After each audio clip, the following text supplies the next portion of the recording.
Since you're already here, I'm going to guess that you're at least curious about the conversation around not using arbitrary consequences when our children misbehave.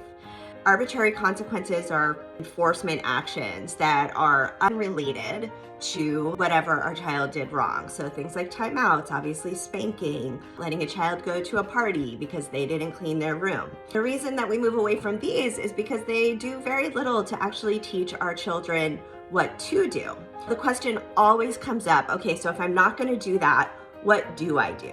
So in this video, I want to talk about the two kinds of consequences that we can use as peaceful parents. But more importantly, I want to talk about why they're hard for you and challenging to follow through with.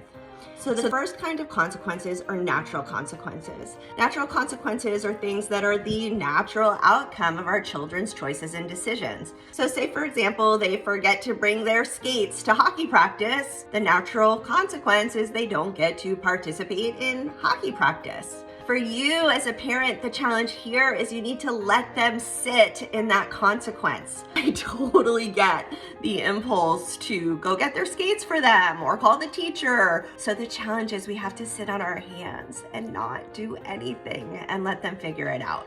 The second category of consequences are logical consequences. Logical consequences are things that are directly related to what happened. So say a kid broke the television. A logical consequence might be that they need to contribute in some way to replacing the television. The challenge here for you as a parent is you've got to follow through. This is why peaceful parenting is hard. It is way harder than traditional parenting. Quite frankly, it's easier to just use threats and timeouts and fear to get children to do what we want, but then they don't get to learn the lesson. But I promise you, it's so worth it because this is how we arm our children with the knowledge of how their choices and decisions impact their lives so that they make better ones in the future. Here at Jai, we believe in you. You've got this.